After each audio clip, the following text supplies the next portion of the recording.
अस्सलाम वालेकुम स्टूडेंट्स। आज हमारा एससी का लेक्चर नंबर 7 है और हम रिक्वायरमेंट इंजीनियरिंग प्रोसेस को डिस्कस कर रहे हैं। आज के हमारे ऑब्जेक्टिव्स ये हैं कि सबसे पहले हम प्रीवियस लेक्चर की रिवीजन करेंगे और आज हम आगे उसको प्रोसीड करेंगे। हमारी जो रिक्वायरमेंट एलिसिटेशन प्रोसेस है उसमें कौन कौन सी टेक्निक्स अवेलेबल हैं।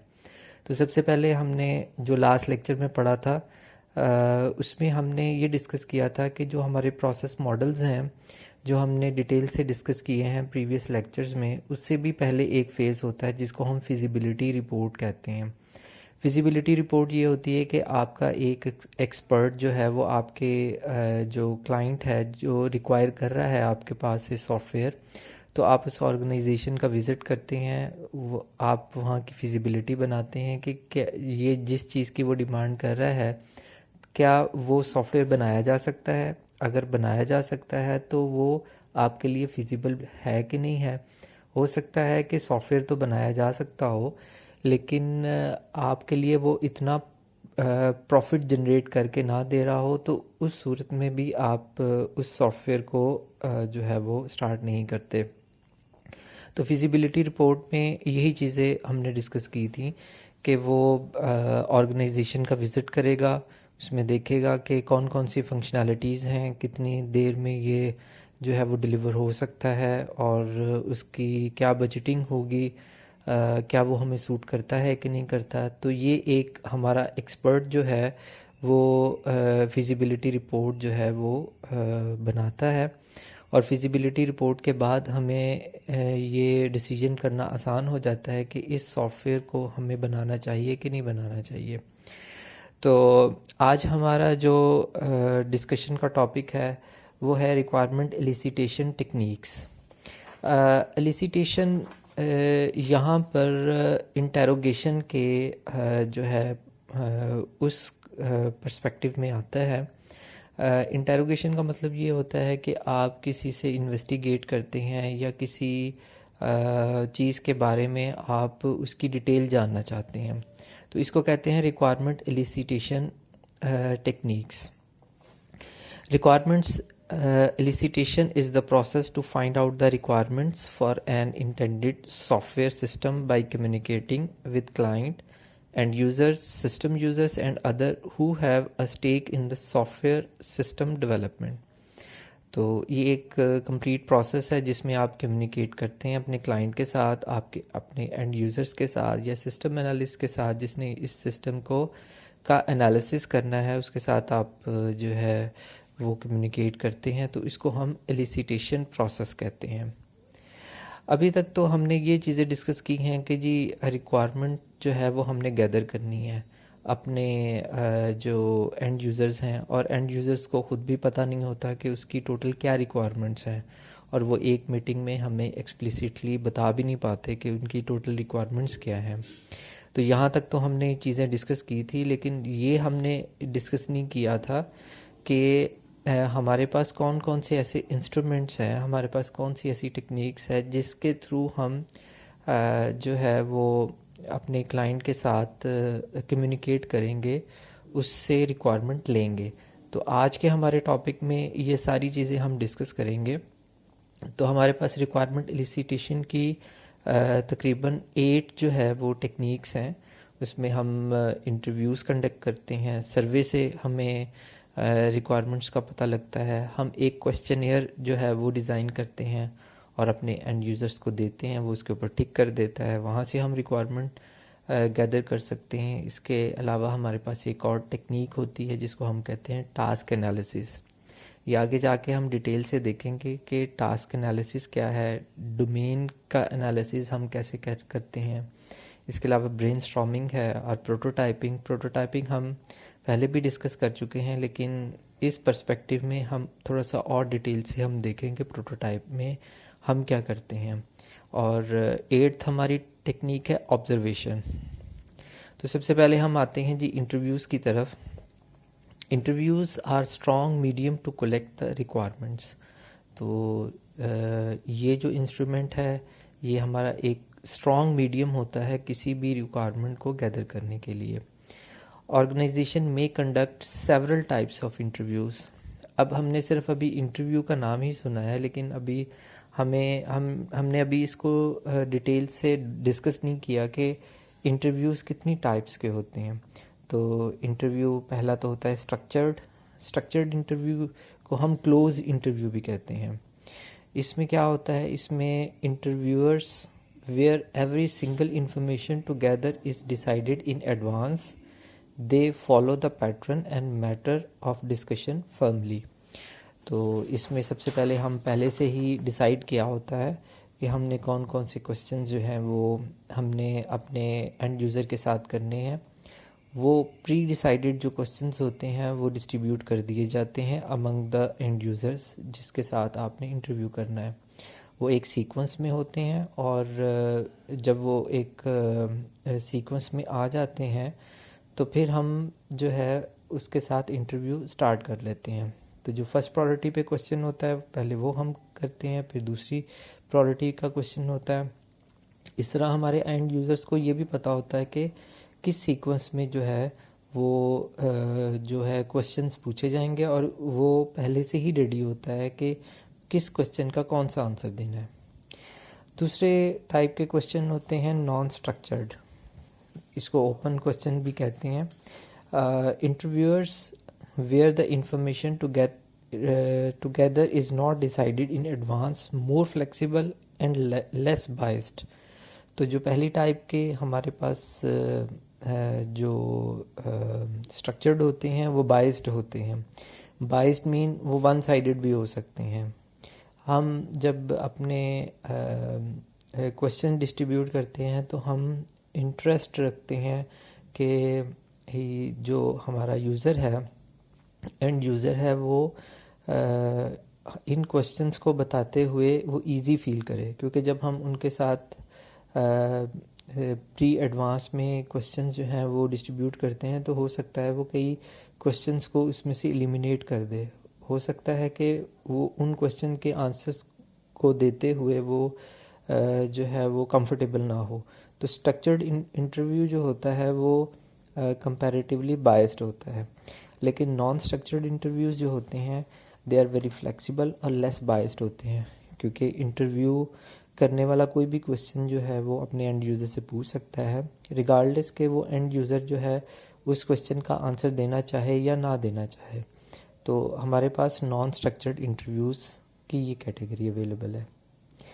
इसके अलावा हमारे पास ऑरल इंटरव्यूज़ हैं, रिटन इंटरव्यूज़ हैं। ऑरल इंटरव्यूज़ का मतलब ये होता है कि आप वर्बली कम्युनिकेट करते हैं और यूज़र की को से आप परमिशन लेते हैं कि ड्यूरिंग द इंटरव्यू जब वो रिक्वायरमेंट गैदरिंग कर रहा होता है तो क्या इंटरव्यू करने वाले जो एंड यूज़र्स हैं क्या उनकी वीडियोस जो है वो हम बना सकते हैं या ऑडियो रिकॉर्डिंग कर सकते हैं।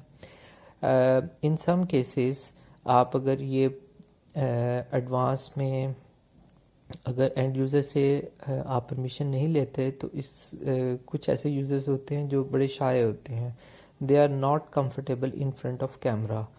तो वो इस नई सिचुएशन से जो है वो काफ़ी इरिटेट हो जाते हैं। तो रिकमेंडेड ये है कि अगर आपने कोई रिकॉर्डिंग करनी है in terms of audio recording और in terms of video recording, तो आपको अपने जो एंड यूज़र्स हैं उनसे पहले परमिशन लेनी पड़ेगी।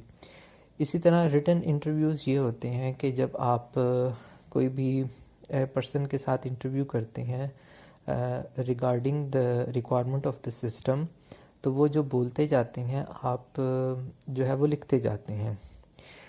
यहाँ पर थोड़ी सी जो है प्रॉब्लम आ सकती है रिटन इंटरव्यूज़ में।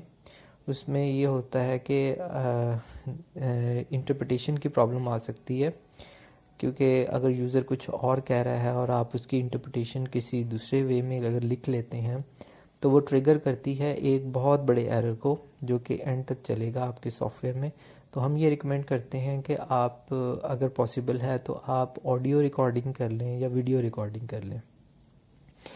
इंटरव्यूज़ की भी मैनेजमेंट हो सकती है, 1-to-1 इंटरव्यूज़ हो सकते हैं या ग्रुप इंटरव्यूज़ हो सकते हैं।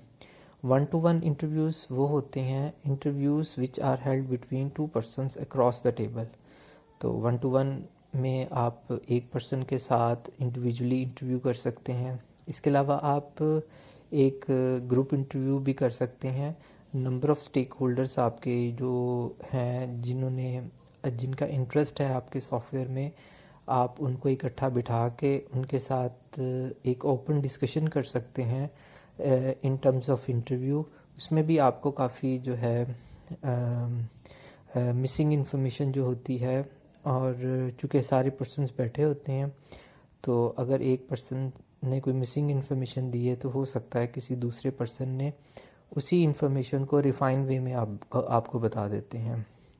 तो जहाँ तक 1-to-1 इंटरव्यू की बात है तो उसकी अपनी एक इम्पॉर्टेंस है, लेकिन ग्रुप इंटरव्यूज़ की अपनी एक इम्पॉर्टेंस है। It will depend on you कि आप किस किस्म की जो है वो रिक्वायरमेंट गैदर करना चाह रहे हैं। इसके अलावा हमारे पास एक और टेक्निक होती है जिसको हम कहते हैं surveys. Organisation may conduct surveys among the various stakeholders by querying about their expectations and requirements from the upcoming system। इस सर्वे में कुछ इस तरीके से हो सकता है कि आप कुछ डॉक्यूमेंट्स जो हैं वो सर्कुलेट कर दें अपने स्टेक होल्डर्स या एंड यूज़र्स के दरमियान, और उनसे आप उनकी एक्सपेक्टेशन, जो नया सिस्टम जो आप प्रपोज करने जा रहे हैं, आप डिलीवर करने जा रहे हैं, उसके बारे में उनकी एक्सपेक्टेशंस जो है वो आप गैदर कर सकते हैं। जब वो अपनी एक्सपेक्टेशन बताते हैं कि हम ये चाहते हैं कि हमारा सिस्टम इस तरीके से हो, तो आपको वहाँ से भी काफ़ी इन्फॉर्मेशन मिल जाती है। सर्वे के बाद आपके पास आ जाता है क्वेश्चनेयर। क्वेश्चनेयर एक डॉक्यूमेंट होता है जिसमें आपने different pre defined set of objectives, questions and respective options is handed over to all the stakeholder to answer, which are collected and compiled। एक क्वेश्चनर एक ऐसा डॉक्यूमेंट है जिसमें आपने पहले से क्वेश्चन तैयार किए होते हैं, उसके पॉसिबल आंसर्स भी आपने तैयार किए होते हैं। It is just like MCQs। लेकिन ये जो क्वेश्चनर होता है वो फिर आप अपने स्टेक होल्डर्स को देते हैं। ये अमूमन वहाँ पर एप्लीकेबल होता है जहाँ पर आपके जो एंड यूज़र्स हैं वो बहुत ज़्यादा बिज़ी हैं, आपको ज़्यादा टाइम नहीं दे पाते, और आपने क्वेश्चनेयर के थ्रू उनसे आप इंफॉर्मेशन ले लेते हैं। लेकिन मेरे अपने पॉइंट ऑफ व्यू से क्वेश्चनेयर एक टेक्निक तो है, लेकिन it is not a good technique, क्योंकि इसमें कई मिसिंग इन्फॉर्मेशन हो सकती है। जैसे यहाँ पर भी मेंशन है, इस shortcoming of this technique is if an option for some issue is not mention in the questionnaire the issue might be left unattended. तो इसके अंदर हम अगर किसी ऐसी चीज़ को एड्रेस नहीं करते जिसको एड्रेस करना चाहिए था, तो वो चीज़ जो है वो मिसिंग हो जाती है, और मिसिंग इन्फॉर्मेशन फिर ट्रिगर करती है डिफरेंट एरर्स को, या मिसिंग इन्फॉर्मेशन आपकी फंक्शनैलिटी कम जो है वो आपके सॉफ्टवेयर में फिर डिलीवर होगी। इससे आपके कस्टमर की जो सेटिस्फेक्शन है वो कम हो जाएगी। तो क्वेश्चनियर एक टेक्निक तो है, लेकिन बहुत ज़्यादा इफ़ेक्टिव जो है वो टेक्निक नहीं है ये। इसके अलावा एक टास्क एनालिसिस है। This is also another technique, and I think this is a very good technique. इसमें क्या होता है जी, team of engineers and developers may analyze the operation for which the new system is required. If the client already has some software to perform certain operations, it is studied and requirement of proposed systems are collected। इसको मैं यहाँ पर university की example देता हूँ। Let's suppose अगर university के अंदर हमारे पास कुछ ऐसे सॉफ्टवेयर्स हैं जो कि हमारी ऑर्गेनाइजेशन जैसे यूनिवर्सिटी इस्तेमाल कर रही है, जैसे एक्सेल की शीट है, या MS वर्ड है, या हमारे पास और भी कोई सॉफ्टवेयर पहले से मौजूद है जिसके ऊपर जो है लोग पहले से काम कर रहे हैं। तो हमारे एनालिस्ट क्या करते हैं, हमारे जो सॉफ्टवेयर बनाने वाले जो इंजीनियर्स हैं वो उस ऑर्गेनाइजेशन का विज़िट करते हैं, उन सॉफ्टवेयर को एनालाइज करते हैं कि कौन सा एग्जिस्टिंग सॉफ्टवेयर है जिसके ऊपर ये काम कर रहे हैं, कौन कौन सा वो टास्क परफॉर्म कर रहे हैं। उससे भी काफ़ी इन्फॉर्मेशन हमें मिल जाती है कि जब हम एक नया सिस्टम प्रपोज करेंगे तो हमें किस तरीके से वो नया सिस्टम जो है उसमें कौन कौन सी फंक्शनैलिटी देनी चाहिए, उससे काफ़ी हेल्प हमें मिल जाती है। हमारे पास फिफ्थ टेक्निक है डोमेन एनालिसिस की। अगर डोमेन का मतलब अगर हम देखें तो एरिया ऑफ कंट्रोल है। जैसे कई टीचर्स हैं, उनका area of interest for example software engineering है, तो वो सॉफ्टवेयर इंजीनियरिंग की डोमेन में एक्सपर्ट हैं। कई लोग होते हैं, कई फैकल्टी मेंबर्स हैं जिनका एरिया ऑफ इंटरेस्ट नेटवर्क्स है, तो वो नेटवर्क की डोमेन से बिलोंग करते हैं।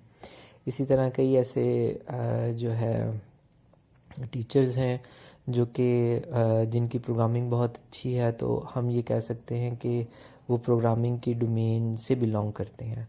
तो डोमेन एनालिसिस करना है कि एक ऐसा पर्सन जो कि उस डोमेन का है, उस एरिया ऑफ इंफॉर्मेशन का है, आप उससे इंफॉर्मेशन गैदर करते हैं। Every software falls into some domain categories. The expert people in the domain can be a great help to analyze the general and specific requirements. तो इसकी हम एक एग्ज़ाम्पल ले सकते हैं। जैसे यूनिवर्सिटी में डिफरेंट डिपार्टमेंट्स हैं। हमारे पास कंप्यूटर साइंस का भी डिपार्टमेंट है, हमारे पास लॉ का भी है, इंग्लिश डिपार्टमेंट भी है, बिज़नेस का भी डिपार्टमेंट है। There are so many departments available in the university. और चूँकि हर डिपार्टमेंट की मोरलेस फंक्शनैलिटी जो है वो सेम ही है, सब डिपार्टमेंट में फैकल्टी मेंबर्स ने अटेंडेंस लगानी होती है। इसके अलावा स्टूडेंट्स के पेपर्स चेक करने होते हैं, उसका जो है उसका जो रिज़ल्ट है वो अपलोड करना होता है। तो मोरलेस सारे ही डिपार्टमेंट्स की सेम फंक्शनैलिटी है। अब इस फंक्शनैलिटी को आइडेंटिफाई करने के लिए, अंडरस्टैंड करने के लिए हमें किस डिपार्टमेंट से ज़्यादा अप्रोप्रिएट पर्सन मिल सकता है। ऑब्वियसली कंप्यूटर साइंस डिपार्टमेंट से हमें कोई एक ऐसा पर्सन मिल सकता है जो कि उस डोमेन का या उस फैकल्टी मेंबर जो है वो एक्सपर्ट होगा। वो बता सकता है कि एक फैकल्टी मेंबर को कौन कौन सी फंक्शनैलिटीज़ जो है वो परफॉर्म करनी पड़ती हैं। तो वहाँ से हम एक डोमेन एनालिसिस करने वाले पर्सन से हम इंफॉर्मेशन लेके भी अपनी रिक्वायरमेंट्स को जो है वो सम अप कर सकते हैं। इसके अलावा हमारे पास सिक्स टेक्निक है ब्रेनस्टॉर्मिंग की। ब्रेनस्टॉर्मिंग का मतलब है कि कुछ लोग मिल के डिफरेंट आइडियाज़ अपनी डिस्कशन के थ्रू अपने आइडियाज़ को शेयर करते हैं, इसको हम ब्रेनस्टॉर्मिंग कहते हैं।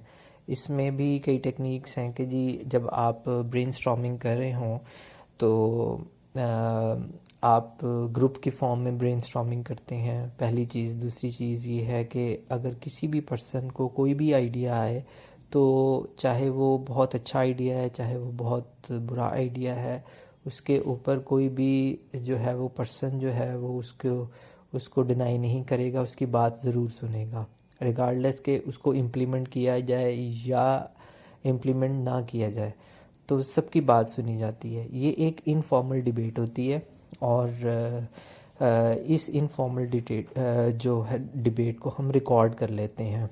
इसमें ब्रेनस्टॉर्मिंग सेशन में हो सकता है ज़्यादातर चीज़ें हमारे काम की ना हों, लेकिन ब्रेनस्टॉर्मिंग सेशन के अंदर हमारे पास काफ़ी ऐसी चीज़ें मिल भी जाती हैं जो हमें एक फॉर्मल डिस्कशन से नहीं मिलती। फॉर्मल डिस्कशन एक ऐसी डिस्कशन होती है कि जब दोनों पार्टीज़ को ये पता होता है कि फॉर्मली हम एक दूसरे से मिल रहे हैं। ये एक ऐसी चीज़ है जो रिकॉर्ड हो रही है और इसको हम अपने डॉक्यूमेंट्स का जो है वो पार्ट बनाएंगे। तो वो दोनों पार्टीज़ काफ़ी कॉन्शियस होती हैं। तो हो सकता है कि कई ऐसी रिक्वायरमेंट्स जो है या ऐसी प्रपोज्ड जो है वो फंक्शनैलिटी मिस हो जाए। तो ब्रेनस्टॉर्मिंग का एक सेक्शन जो है वो हमेशा से जो है वो कंडक्ट करना चाहिए। आप जो है वो एंड यूज़र्स को इकट्ठा करें, उसके साथ एक इनफॉर्मल मीटिंग करें, और इनफॉर्मल डिबेट में आपको कई ऐसी चीज़ें मिल जाएंगी जो फॉर्मल कम्युनिकेशन में आपको नहीं मिलती। इसके अलावा हमारे पास सेवन्थ टेक्निक प्रोटोटाइपिंग की आ जाती है। तो प्रोटोटाइपिंग तो हमने पहले से भी कई जगहों पर हमने डिस्कस किया हुआ है। This is an effective way to communicate with the customers और एंड यूज़र। चूँकि ये काफ़ी इफ़ेक्टिव है, लेकिन इसकी भी अपनी एक लिमिटेशन है। प्रोटोटाइपिंग को हम उस वक़्त इस्तेमाल करते हैं जब आप जिस ऑर्गेनाइजेशन का सॉफ़्टवेयर बनाने जा रहे हैं वहाँ पर कोई सॉफ़्टवेयर पहले से इम्प्लीमेंट नहीं हुआ, टोटली मैनुअल सिस्टम है। जब आपका टोटली मैनुअल सिस्टम होता है तो आपके एंड यूज़र्स को अमूमन नहीं पता होता कि किस किस्म का वो सॉफ़्टवेयर रिक्वायर कर रहे हैं। तो इस सूरत में फिर आपको प्रोटोटाइप की ज़रूरत होती है। प्रोटोटाइपिंग में क्या होता है? Prototyping is building user interface without adding detailed functionality for the user to interpret the feature of the intended software product. Intended का मतलब है जो आप सॉफ्टवेयर बनाने जा रहे हैं। तो प्रोटोटाइपिंग जो है वो बेसिकली एक इंटरफेस हम बनाते हैं जिसमें बहुत थोड़ी फंक्शनैलिटीज़ होती हैं, यूज़र को बताते जाते हैं, यूज़र उसको देखता जाता है, और यूज़र हमें फ़ीडबैक भी देता जाता है कि नहीं जी, इस तरीके से ये बटन इधर आना चाहिए या ये ड्रॉप डाउन मेन्यू इधर आना चाहिए, तो वो फौरी तौर पे उसको चेंज कर दिया जाता है।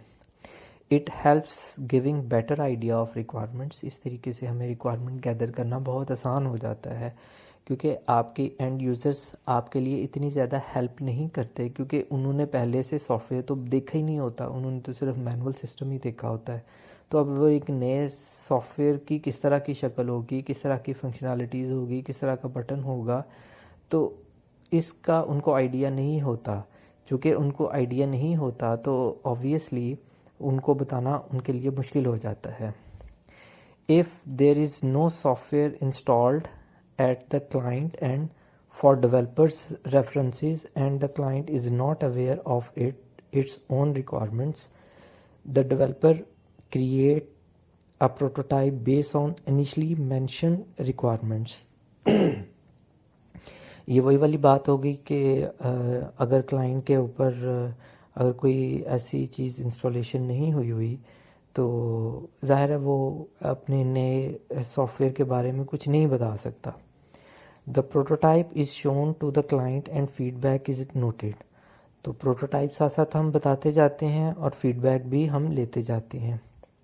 The client feedback serves as an input for the requirement gathering.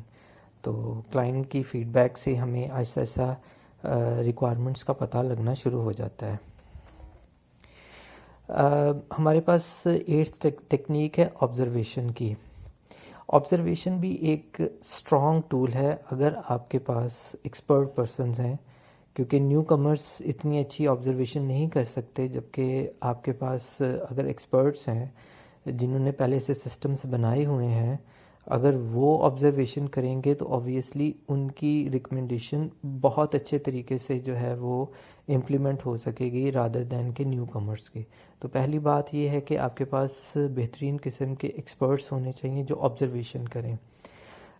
इसमें क्या होता है कि आपके जो है एक्सपर्ट्स हैं वो क्या करते हैं, वो रेलेवेंट ऑर्गेनाइजेशन का विज़िट करते हैं, उनके जो प्रोसेसेस हैं उनको व्यू करते हैं, उनके एग्जिस्टिंग सिस्टम को व्यू करते हैं कि वो कौन कौन से फंक्शनैलिटीज़ परफॉर्म कर रहे हैं। उसमें हम जो है जैसे team of expert visit the clients organisation और work places, they observe the actual working of the existing installed system. अगर पहले से कोई इंस्टॉल सिस्टम है उसकी इंस्टॉलेशन के बारे में देखते हैं।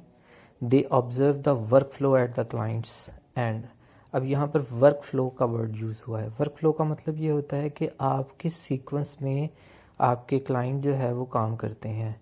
लेट्स सपोज आप एक एडमिशन फॉर्म जो है, अगर आपने यूनिवर्सिटी में एडमिशन लेना है तो सबसे पहले आप एडमिशन फॉर्म लेते हैं। तो कहाँ से मिलेगा वो फॉर्म? ऑब्वियसली एडमिशन डिपार्टमेंट से मिलेगा, वहाँ आप फिल करके देते हैं। एडमिशन डिपार्टमेंट में कोई पर्सन होगा जो उसको आगे प्रोसेस करेगा, या तो रेलेवेंट डिपार्टमेंट का कोई रिप्रेजेंटेटिव एडमिशन डिपार्टमेंट में बैठा होगा, वो उसको प्रोसेस करेगा, या ये हो सकता है कि आपका एडमिशन डिपार्टमेंट का वो पर्सन है, वो इंफॉर्मेशन उसको प्रोसेस करने के लिए रेलेवेंट डिपार्टमेंट में भेज देगा। तो ये क्या प्रोसेसेस हैं? ये वर्क फ्लो प्रोसेस है कि एक काम किस तरीके से हो रहा है। तो जो एक्सपर्ट्स होते हैं वो इस तरीके से जो है वो क्लाइंट के और वर्किंग प्लेस पे जाते हैं, उनका वर्क फ्लो देखते हैं, कैसे एक वर्क फ्लो स्टार्ट होता है, कहाँ पर एंड होता है, और इस प्रॉब्लम को हम कैसे डील करते हैं। इसमें वर्ड जो है वो डेल्थ का यूज़ किया हुआ है कि एक प्रॉब्लम को हमने कितने लोगों में डिस्ट्रीब्यूट किया हुआ है, मतलब एक टास्क को कितने लोग परफॉर्म करते हैं। The team itself draws some conclusion which add to form requirements expected from the software. तो जब वो एग्जिस्टिंग प्रोसेसेस को देख लेते हैं, वर्क फ्लो को देख लेते हैं, तो वो जो एक्सपर्ट्स हैं, चूँकि उन्होंने और भी सिस्टम्स बनाए होते हैं और वो सक्सेसफुली इम्प्लीमेंट भी हुए होते हैं, तो इससे मिलते जुलती फंक्शनैलिटी हो सकता है वो 100% तो वो वही सिस्टम ना हो, लेकिन उससे मिलती जुलती फंक्शनैलिटी को वो वहाँ से जो है वो ले लेते हैं, वो देख लेते हैं और उसको नोट कर लेते हैं। तो ये हमारा जो है ऑब्जर्वेशन जो है, ये भी हमारा एक पावरफुल टूल है रिक्वायरमेंट गैदरिंग करने के लिए। अब हमारे पास सॉफ्टवेयर की दो किस्म की रिक्वायरमेंट्स आती हैं। We should try to understand what sort of requirements may arise in the requirement elicitation phase and what kind of requirements are expected from the software system. तो हमारे पास सॉफ्टवेयर रिक्वायरमेंट्स दो types की होती हैं, एक functional requirement होती है और एक नॉन फंक्शनल रिक्वायरमेंट होती है। फंक्शनल रिक्वायरमेंट इसके नाम से ही हमें पता लग रहा है कि it refers to the functionality of the software system, कि आपका जो सॉफ्टवेयर है वो कौन कौन सी फंक्शनैलिटी को परफॉर्म करेगा। तो इसके नाम से भी हमें पता लग रहा है कि functionality, they define the functions and functionality within and from the software systems, कि वो कौन कौन सी फंक्शनैलिटी परफॉर्म करेगा। इसके कुछ एग्जांपल्स मैं आपको यहाँ पर कोट कर देता हूँ। Let's suppose search option given to the user to search from various invoices. तो आपके अकाउंट्स डिपार्टमेंट में कोई पर्सन है और उसको कहा गया है कि आपने ये जो है एक इनवाइस जो है उसको सर्च करना है, इनवाइस का नंबर है, वो डिफरेंट इनवाइसेस में जो है वो उसको सर्च करता है थ्रू सॉफ्टवेयर। तो वो जो सर्चिंग करता है वो सर्च करना एक फंक्शनैलिटी है, मतलब सॉफ्टवेयर में इसको फंक्शनैलिटी बोलते हैं। User should be able to mail any report to the management. For example, आपके पास एक एंड यूज़र है, उसको कहा गया है कि आपके पास आपके रेलेवेंट डिपार्टमेंट की अगर कोई रिपोर्ट है तो आपने टॉप मैनेजमेंट को जो है वो रिपोर्ट सेंड करनी है। तो अगर आपका सिस्टम वो रिपोर्ट को मेल करता है तो ये उसकी एक फंक्शनैलिटी है, उसको फंक्शनल रिक्वायरमेंट कहते हैं। Users can be divided into groups and groups can be given separate rights. This is also an important thing. यहाँ पर rights की बात कही गई है कि एक पर्सन क्या क्या काम कर सकता है। हम दो यूज़र्स ले लेते हैं यूनिवर्सिटी के एग्जांपल में, एक स्टूडेंट है वो भी एक यूज़र है, एक फैकल्टी मेंबर है वो भी सिस्टम का यूज़र है। अब दोनों के पास राइट्स डिफरेंट है। अगर हम स्टूडेंट को देखें तो स्टूडेंट सिर्फ़ और सिर्फ अपनी अटेंडेंस को व्यू कर सकता है और रिज़ल्ट को व्यू कर सकता है, और कोई अगर अनाउंसमेंट है उसको व्यू कर सकता है। वो उसमें कोई चेंजिंग नहीं कर सकता, ये उसके राइट्स दिए हुए हैं उनको। अगर स्टूडेंट को ये राइट दे दिया जाए कि वो अपने ही रिज़ल्ट को मॉडिफाई कर सकता है तो वो तो काम ख़राब हो जाएगा ना। इसी तरह फैकल्टी मेंबर भी एक यूज़र है, लेकिन उसके पास स्टूडेंट से ज़्यादा राइट्स हैं, जैसे वो अपने रिज़ल्ट को अपलोड कर सकता है, अपनी अटेंडेंस को अपलोड कर सकता है। तो ये राइट्स जो है वो स्टूडेंट के पास तो नहीं थे, ये राइट्स अब फैकल्टी मेंबर के पास आ गई हैं। तो HOD भी एक यूज़र है, उसके पास फैकल्टी मेंबर से ज़्यादा राइट्स हैं, क्योंकि फैकल्टी मेंबर्स को एक ख़ास टाइम तक ये परमिशन दी जाती है, ये प्रिविलेज दी जाती है कि वो अपने एग्ज़ामिनेशन रिकॉर्ड को चेंज कर सकता है, लेकिन एक ख़ास टाइम के बाद उससे प्रिविलेज ले ली जाती है कि लेट्स सपोज 30 डेज़ हैं या 35 डेज़ हैं, उसके बाद अगर कोई रिकॉर्ड में चेंजिंग करनी है तो वो with the permission of HOD के ही वो जो है वो उसमें मॉडिफिकेशन कर सकता है। तो अब HOD के पास 30 या 35 डेज़ के पास बाद रिज़ल्ट में मॉडिफिकेशन के राइट्स हैं। अब HOD के पास डिफरेंट राइट्स हैं, फैकल्टी मेंबर्स के पास डिफरेंट राइट्स हैं, और यूज़र के पास है, जो हमारे कॉमन यूज़र हैं जैसे स्टूडेंट्स हैं, उनके पास डिफरेंट राइट्स हैं। Should comply the business rules and administrative functions. Comply का मतलब होता है अकॉर्डेंस में, उसके मुताबिक काम करना। बिजनेस रूल्स हर ऑर्गेनाइजेशन के अपने बिजनेस रूल्स हैं, जैसे यूनिवर्सिटी के बिजनेस रूल्स हैं कि स्टूडेंट जो है उसका एडमिशन हुआ हो, स्टूडेंट्स ने तमाम क्लासेस अटेंड की हों, पेपर दिए हुए हों और उसने फ़ीस दी हुई हो, तो तब उसको प्रमोट करना है दूसरे सेमेस्टर में। तो ये यूनिवर्सिटी के बिज़नेस रूल्स हैं। इसी तरह हर ऑर्गेनाइजेशन के डिफरेंट रूल्स होते हैं। आपका सॉफ्टवेयर उस बिज़नेस के रूल्स को फॉलो करे, ना कि उसको बाईपास करे। Software is developed keeping downward compatibility intact. यहाँ पर एक इम्पॉर्टेंट वर्ड यूज़ किया हुआ है, डाउनवर्ड कंपैटिबिलिटी। डाउनवर्ड का मतलब है कि अगर आपका ऑपरेटिंग सिस्टम है विंडो 10, अगर आपका विंडो 10 पे चल रहा है तो हो सकता है आपकी ऑर्गेनाइजेशन में विंडो XP भी चल रही हो। तो ये नहीं होना चाहिए कि आपका सॉफ्टवेयर विंडो 10 पे तो अच्छे तरीके से चले, लेकिन XP के ऊपर जो है वो विंडो XP के ऊपर वो इतना इफ़ेक्टिव जो है वो ना चले। तो ये चीज़ नहीं होना चाहिए। डाउनवर्ड कंपैटिबिलिटी होनी चाहिए कि जो पहले ऑपरेटिंग सिस्टम्स आए हैं उसके ऊपर भी चले। तो इसका मतलब ये हुआ कि जब आप सॉफ्टवेयर बनाएंगे तो आप सॉफ्टवेयर को आप विंडो XP पे भी टेस्ट करेंगे, आप विस्टा पे भी टेस्ट करेंगे, आप 10 पे भी टेस्ट करेंगे। It will depend on the organisation. जिस ऑर्गेनाइजेशन के लिए आप बना रहे हैं आप पहले से देख लेंगे कि यहाँ पर कौन सी इस वक्त ऑपरेटिंग सिस्टम इंस्टॉल हुआ है।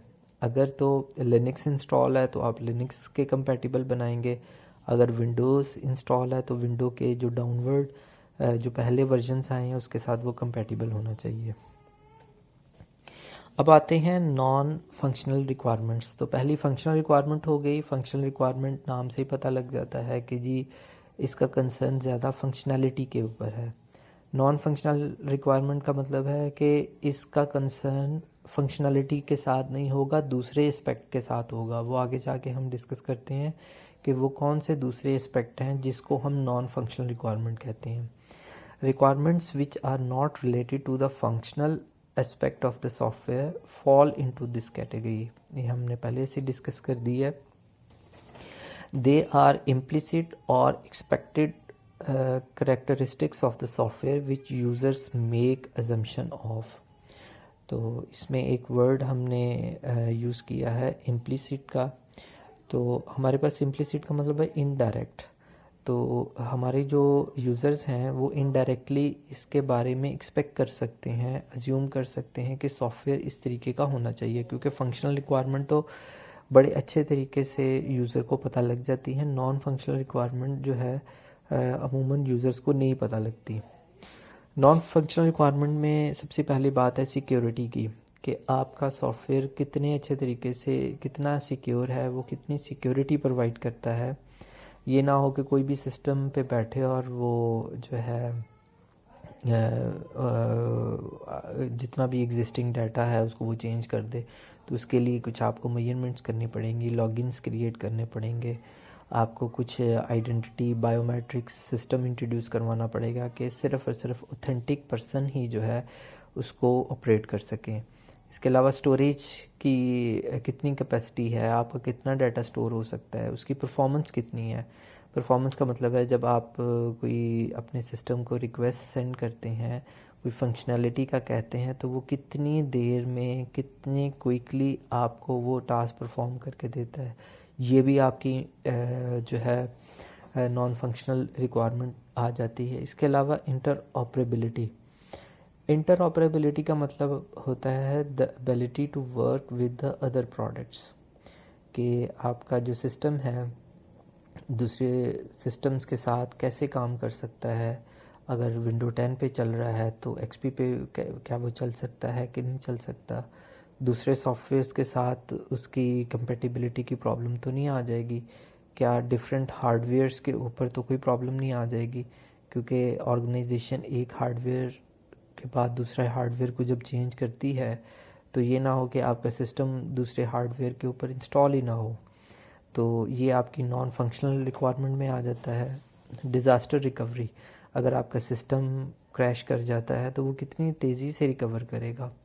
लॉगिंग का हमने डिस्कस कर लिया हुआ है। कॉन्फ़िगरेशन का मतलब है कि आपका सिस्टम कितने अच्छे तरीके से कॉन्फ़िगर हो जाता है, इंस्टॉल हो जाता है एग्जिस्टिंग जो भी ऑर्गेनाइजेशन में ऑपरेटिंग सिस्टम इस्तेमाल हो रहा है। उसकी कॉस्ट कितनी आ जाती है, वो कितना फ्लेक्सिबल है कि उसके अंदर जो है डिफरेंट फंक्शनैलिटीज़ हम बाद में ऐड कर सकते हैं। इसके अलावा एक्सेसिबिलिटी का वर्ड यूज़ आया है कि हम अपने सिस्टम को कितने अच्छे तरीके से एक्सेस कर सकते हैं, मतलब क्या वो मोबाइल डिवाइसेस से एक्सेस हो सकता है या सिर्फ डेस्कटॉप कंप्यूटर से ही वो एक्सेस हो सकता है। रिक्वायरमेंट्स को भी हम कैटेगराइज कर लेते हैं। रिक्वायरमेंट्स भी जो हमारे पास हैं उसको हम लॉजिकली 4 कैटेगराइजेशन करते हैं। एक होती है मस्ट है, ये ज़रूर होनी चाहिए, अगर ये फंक्शनैलिटीज़ नहीं होंगी तो आपका सॉफ्टवेयर बिल्कुल ही एक्सेप्ट नहीं किया जा सकता, यानी कि यूज़र्स की जो कोर रिक्वायरमेंट्स हैं अगर वो आप प्रोवाइड नहीं कर सकते तो इसका मतलब है कि आपका सॉफ्टवेयर बिल्कुल फेल हो जाएगा। शुड हैव दूसरी कैटेगरी आ जाती है शुड हैव की, enhancing the functionality of the software, कि जी मस्ट हैव के बाद एडिशनल और जो है वो फीचर्स जो होने चाहिए थे वो इसमें हम ऐड करते हैं। थर्ड कैटेगरी होती है कुड हैव, ये हो सकते थे हमने नहीं इसमें की है। विश लिस्ट, विश का मतलब होता है ख्वाहिश, आपका सॉफ्टवेयर ये भी करे वो भी करे, जैसे आपकी लाइफ के अंदर एक नीड होती है, एक विश होती है। नीड का मतलब ये है कि जैसे पानी है, आपके पास दूध होता है, खाना होता है, ये आपकी नीड है, इसके बगैर आप ज़िंदा नहीं रह सकते। इसी तरह विश है आपके पास BMW होनी चाहिए, आपके पास बहुत अच्छा लैपटॉप होना चाहिए, तो ये एक विश लिस्ट है। इसी तरह आपके सॉफ्टवेयर की भी एक विश लिस्ट हो सकती है आपके क्लाइंट की, तो हमने विश लिस्ट के ऊपर इतना ज़्यादा फोकस नहीं करना। हाँ, अगर क्लाइंट अगर इसके चार्जेस देता है तो ऑब्वियसली फिर आप उसको इंक्लूड कर सकते हैं। हमने 2 चीज़ों का ख्याल रखना है। While developing the software must be implemented, तो जो पहली कैटेगरी है मस्ट हैव की उसको ज़रूर होना चाहिए। Should have is a matter of debate with the stakeholders and negation, whereas could have and wish list can be kept for the software updates। तो हमारे पास 2 प्रायोरिटी होनी चाहिए, मस्ट हैव ये तो लाजमी होनी चाहिए, शुड हैव जो है वो आप क्लाइंट के साथ निगोशिएट कर सकते हैं, क्लाइंट अगर उसकी पे कर देता है तो ऑब्वियसली आप उसको जो है वो आप ऐड कर सकते हैं।